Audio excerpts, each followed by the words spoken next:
Assalamualaikum warahmatullahi wabarakatuh.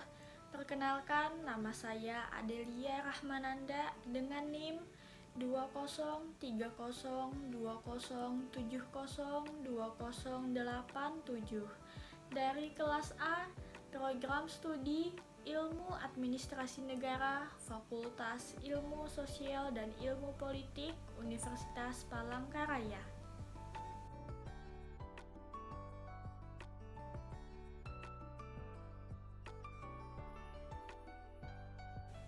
Di sini saya akan menjelaskan dan membahas tentang pemakaian tanda baca dan penulisan unsur serapan.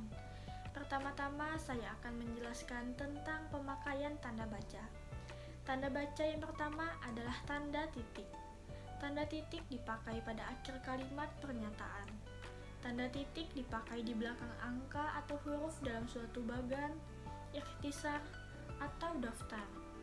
Tanda titik dipakai untuk memisahkan angka jam, menit, dan detik yang menunjukkan waktu atau jangka waktu. Tanda titik dipakai dalam daftar pustaka di antara nama penulis, tahun, judul tulisan yang tidak berakhir dengan tanda tanya atau tanda seru, dan tempat terbit. Tanda titik juga dipakai untuk memisahkan bilangan ribuan atau kelipatannya yang menunjukkan jumlah. Kemudian yang kedua adalah tanda koma. Tanda koma dipakai di antara unsur-unsur dalam suatu pemerincian atau pembilangan. Tanda koma dipakai sebelum kata penghubung, seperti tetapi, melainkan, dan sedangkan dalam kalimat majemuk setara. Tanda koma dipakai untuk memisahkan anak kalimat yang mendahului induk kalimatnya. Tanda koma dipakai di belakang kata atau ungkapan penghubung antar kalimat, seperti oleh karena itu, jadi, dengan demikian, sehubungan dengan itu, dan meskipun demikian. Tanda koma dipakai sebelum dan atau sesudah kata seru, seperti oh, ya, wah, aduh, atau hai, dan kata yang dipakai sebagai sapaan seperti bu, dik, atau nak. Tanda koma dipakai untuk memisahkan petikan langsung dari bagian lain dalam kalimat. Tanda koma dipakai di antara nama dan alamat, bagian-bagian alamat, tempat dan tanggal, serta nama tempat dan wilayah atau negeri yang ditulis berurutan. Tanda koma dipakai untuk memisahkan bagian nama yang dibalik susunannya dalam daftar pustaka. Tanda koma dipakai di antara bagian-bagian dalam catatan kaki atau catatan akhir. Tanda koma dipakai di antara nama orang dan singkatan gelar akademis yang mengikutinya, untuk membedakannya dari singkatan nama diri, keluarga, atau marga. Tanda koma dipakai sebelum angka desimal atau di antara rupiah dan sen yang dinyatakan dengan angka. Tanda koma dipakai untuk mengapit keterangan tambahan atau keterangan aposisi.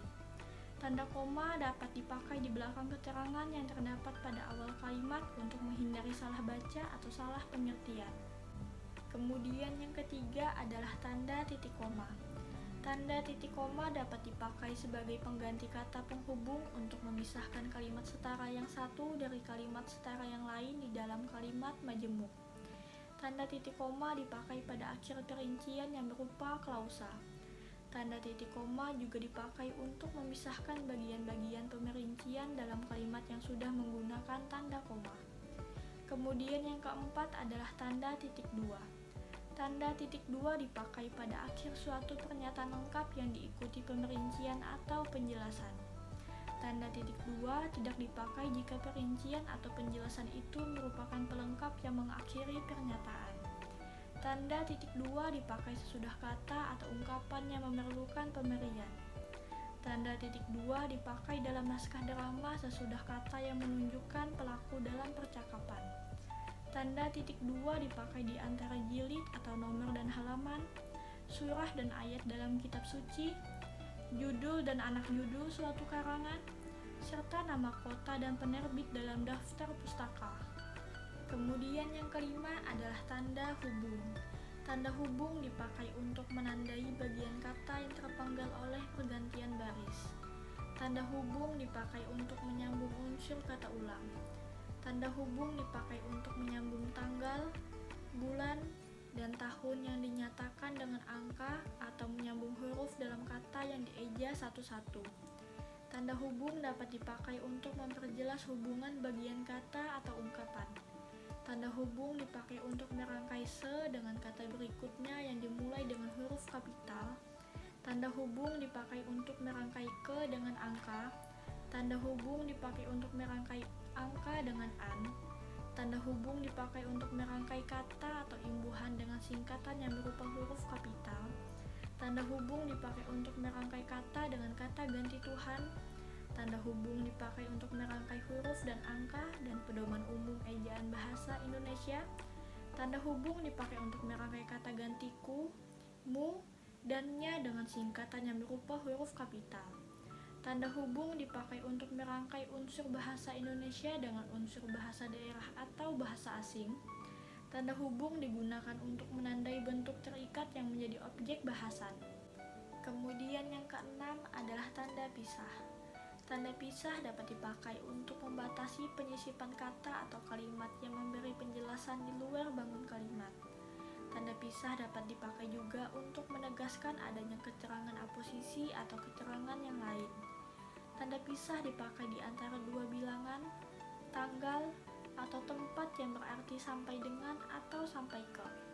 Kemudian yang ketujuh adalah tanda tanya. Tanda tanya dipakai pada akhir kalimat tanya. Tanda tanya dipakai di dalam tanda kurung untuk menyatakan bagian kalimat yang disangsikan atau yang kurang dapat dibuktikan kebenarannya. Kemudian yang kedelapan adalah tanda seru. Tanda seru dipakai untuk mengakhiri ungkapan atau pernyataan yang berupa seruan atau perintah yang menggambarkan kesungguhan, ketidakpercayaan, atau emosi yang kuat. Kemudian yang kesembilan adalah tanda elipsis.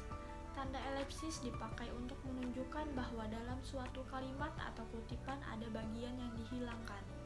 Tanda elipsis dipakai untuk menulis ujaran yang tidak selesai dalam dialog. Kemudian yang ke-10 adalah tanda petik. Tanda petik dipakai untuk mengapit petikan langsung yang berasal dari pembicaraan, naskah, atau bahan tertulis lain. Tanda petik dipakai untuk mengapit judul sajak, lagu, film, sinetron, artikel, naskah, atau bab buku yang dipakai dalam kalimat. Tanda petik dipakai untuk mengapit istilah ilmiah yang kurang dikenal atau kata yang mempunyai arti khusus. Kemudian yang ke-11 adalah tanda petik tunggal. Tanda petik tunggal dipakai untuk mengapit petikan yang terdapat dalam petikan lain. Tanda petik tunggal dipakai untuk mengapit makna, terjemahan, atau penjelasan kata atau ungkapan. Kemudian yang ke-12 adalah tanda kurung. Tanda kurung dipakai untuk mengapit tambahan keterangan atau penjelasan. Tanda kurung dipakai untuk mengapit keterangan atau penjelasan yang bukan bagian utama kalimat. Tanda kurung dipakai untuk mengapit huruf atau kata yang keberadaannya di dalam teks dapat dimunculkan atau dihilangkan. Tanda kurung dipakai untuk mengapit huruf atau angka yang digunakan sebagai penanda pemerincian. Kemudian yang ke-13 adalah tanda kurung siku. Tanda kurung siku dipakai untuk mengapit huruf, kata, atau kelompok kata sebagai koreksi atau tambahan atas kesalahan atau kekurangan di dalam naskah asli yang ditulis orang lain. Tanda kurung siku dipakai untuk mengapit keterangan dalam kalimat penjelas yang terdapat dalam tanda kurung. Kemudian yang ke-14 adalah tanda garis miring. Tanda garis miring dipakai dalam nomor surat, nomor pada alamat, dan penandaan masa 1 tahun yang terbagi dalam 2 tahun takwim. Tanda garis miring dipakai sebagai pengganti kata dan, atau, serta setiap. Tanda garis miring dipakai untuk mengapit huruf, kata, atau kelompok kata sebagai koreksi atau pengurangan atas kesalahan atau kelebihan di dalam naskah asli yang ditulis orang lain. Kemudian yang ke-15 adalah tanda penyingkat atau apostrof. Tanda penyingkat dipakai untuk menunjukkan penghilangan bagian kata atau bagian angka tahun dalam konteks tertentu. Dan yang terakhir, saya akan menjelaskan tentang penulisan unsur serapan.